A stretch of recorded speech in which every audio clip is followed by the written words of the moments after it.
Augies Worldwide. I'm Dave Kassler, amateur radio call sign KE0OG, here with another episode of Ask Dave. I think we're up to 320.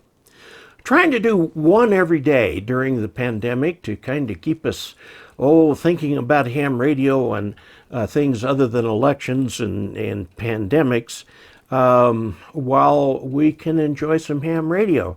And so to help enjoy ham radio today, I brought this. This is a ball of Navajo brown sheep wool. Now, this has not been dyed brown. This is the natural color of the sheep. It was a brown sheep, pretty rare kind of thing. And unfortunately, fortunately for me, the brown type hair makes for a more brittle wool, which is not so popular. So I was able to pick this up for about half the price of a ball of roving. Sheep wool starts out by, they shear the sheep, and then they have to wash all the lanolin out. And there's a lot of lanolin in that sheep wool. And then it has to be carded so that all the fibers are in the same direction. And then you take the result of that carding and create something called roving. This is wool that is ready to be spun into yarn or thread or whatever you want to make out of it. It's still got some, a little bit of dirt and stuff in it and so on, but this is a ball of roving. I got this to do some research for a fantasy book I wrote called The Unexpected Traveler, which, by the way, is available on Kindle if you're interested. I wanted to look at, since a lot of it's set in kind of medieval times, I wanted to actually research and feel what this stuff is like so I could write about it better. What on earth does a ball of roving have to do with ham radio? Well, I'll show you. Let's look at this.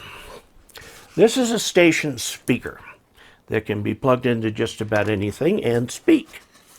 It's made from an old AM radio car speaker that had a cloth covering on it that got pulled out of a car when we converted that car from an AM radio to an AM FM radio. It needed different speakers because this speaker is designed for AM, so it has a response of up to about 5 kilohertz instead of the 15 kilohertz you need for an FM radio.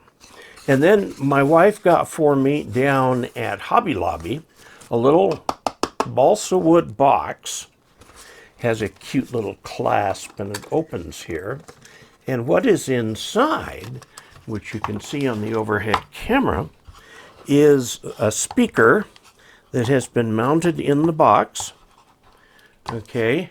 Now, one of the problems with speakers is if you don't have them in a box, the sound coming out the front is opposite phase of that which goes out the back, and they can kind of cancel.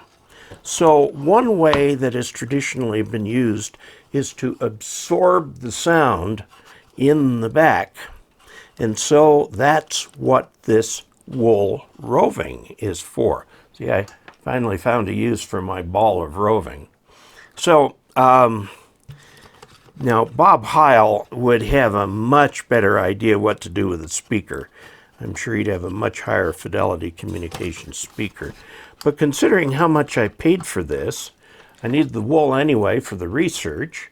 And Loretta has a cousin who actually does spin. And she showed me how to use the drop spindle. And I never learned how to use it, but was grateful to watch it being done. And now I have a station speaker that sounds pretty doggone good. And so if I have like a QRP rig and I think the speaker inside is not very good, I can plug this in. Or if, and it's not amplified or anything, and if I want to plug this into the rig, I can.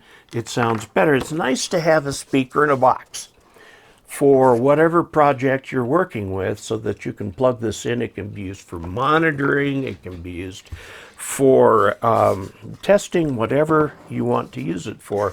And it cost me next to nothing. I mean, the speaker fell in my lap when they put the stereo in. It says, I want that old speaker. Otherwise, it would have just disappeared.